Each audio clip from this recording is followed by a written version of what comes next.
자, 자습합시다. 태연은 왜 하는 거예요? 혼자 공부하는 거 좋죠. 내가 자주 말했던 거죠. 혼자 공부하는 힘이 있어야 수학 실력이 올라간다고. 내가 정말 좋은 강사긴 한데 얼마나 좋은 학원에 다니든 얼마나 비싼 과외를 하든 얼마나 좋은 책을 풀든 그건 상관없이 결국 혼자 공부하는 힘이 있어야 수학 실력이 오른다라고 말했습니다. 혼자 공부하는 거 좋습니다. 그러면은 어떻게 공부할 건데요? 그건 좋은 선택이 아닌 것 같은데. 자, 잔소리 하나 좀 하겠습니다. 어떻게 해야 혼자 공부할 때, 독학할 때 수학 실력을 올릴 수 있는지, 효율적으로 공부할 수 있는지 그 방법을 좀 알려드리도록 하겠습니다. 일단 핵심적인 내용 먼저 말씀을 드리면은 설명할 수 있어야 됩니다. 내가 공부를 했었을 때 그 수학 개념을 내가 부모님이든 친구들이든 설명을 할 수 있어야 돼요. 설명할 수 있으면은 어느 정도 이해를 했다고 생각을 하시면 됩니다. 보통 혼자 독학을 할 때 뭐 책을 본 적이 있다, 개념을 본 적이 있다 하는 정도로 넘어가는데 책을 본 적이 있는 거, 개념을 본 적이 있는 정도는 전혀 공부가 아닙니다. 그냥 지나간 거예요. 한 학년의 반이 1반부터 10반까지, 뭐 적은 데는 1반부터 5반까지 있을 텐데 내가 1반인데 5반에 있는 친구가 있어. 친구도 아니야. 그냥 5반에 어떤 학생이 있는데 내가 지나치다가 걔가 인상 깊어가지고 이렇게 생겨가지고 나처럼 생겨서 좀 인상 깊게 생겼어. 그래서 지나치다가 몇 번 얼굴을 봤어. 스쳐 지나갔어. 그냥 본 적이 있어. 이것만 가지고 친한 친구다라고 말할 수 있을까? 아니죠. 친한 친구가 되려면 친구가 대충 어디 사는지, 키가 어느 정도인지, 안경을 썼는지 안 썼는지, 혈액형은 뭔지, 어떤 과목을 좋아하고 롤 어떤 챔프를 하는지 그 정도는 알고 있어야 되겠지. 완벽한 정보는 아니더라도 어느 정도의 정보는 알고 있어야 되잖아. 하지만 지나가다 본 적이 있다. 그것만 가지고 친한 친구다 라고 말하지 않듯이 공부를 할 때도 마찬가지로 그냥 본 적이 있다. 이것만 가지고 나는 얘를 공부를 했구나. 나는 이 개념을 완벽하게 알고 있구나 라고 말하면은 안 된다는 겁니다. 개념을 만약에 물어봤어. 바로 대답이 안 나. 그거는 모르는 겁니다. 삼각형에서 외심을 구하는 방법.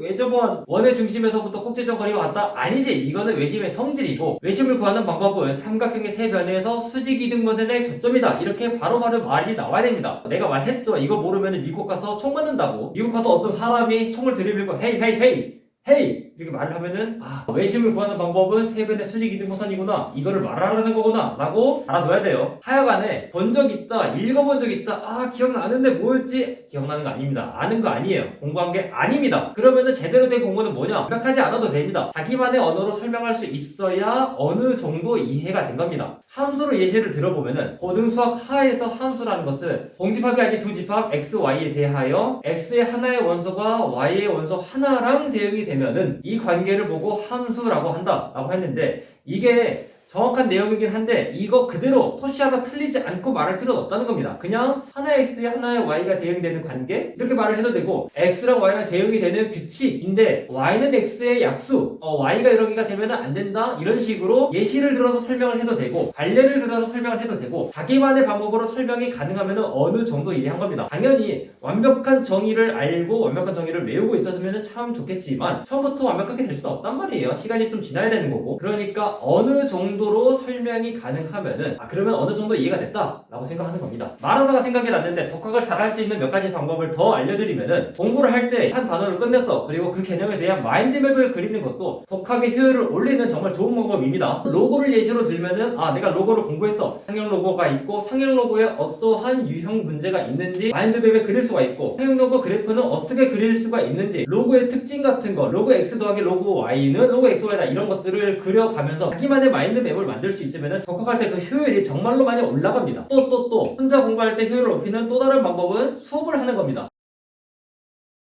굳이 학생일 필요 없잖아. 과외를 할 필요 없잖아. 내 부모님에게 설명을 해도 되고 친구들한테 설명을 해도 되고 아니면 옆에다가 인형 하나를 놔둔 다음에 인형한테 수업을 하는 겁니다. 저는 두삼이라고 하는 인형이 있는데 두삼이를 둔 다음에 인형한테 설명한단 말이야. 두삼아 로그 10의 100은 2야. 왜 그러냐면은 이런 식으로 설명을 한다는 것은 이 개념을 충분히 공부했다라고 생각해도 됩니다. 아무튼 너가 혼자 공부한다고 해가지고 내 입장에서는 내 수업을 들으면서 열심히 공부하면 그게 가장 좋겠는데 혼자 공부한다고 하니까 혼자 공부할 수 있는 효율을 높일 수 있는 좋은 방법들 몇 가지를 좀 알려드렸습니다. 두서없이 말했는데 이해가 좀 됐니? 자 다시 정리를 해볼게. 혼자 공부를 잘 하려면은 그냥 생각 없이 문제만 푼다고 효율이 오르는 건 아니고 그 개념을 잘 이해했는지 스스로 점검을 할 수 있어야 된단 말이야. 그 점검의 대표적인 방법이 세 가지. 자기만 나만의 언어로 설명할 수 있어야 된다. 내가 만약에 말을 못한다, 마인드맵을 그려볼 수 있거나 또는 친구나 인형한테 설명을 할 수 있으면은 그 개념을 잘 이해했다 라고 생각하시면 될 것 같습니다. 수학 공부 어렵지 않으니까 집에서든 아니면은 내 수업을 들으면서도 열심히 공부를 해보고 좋은 성적 났으면 좋겠습니다. 자 해봅시다. 안녕은 영원한 헤어짐은 아니겠지요. 다시 만날 수 있는 약속일 거야. 함께했던 시간은 이젠 추억으로 남기고 서로 가야 할 길 찾아서 떠나야 해요.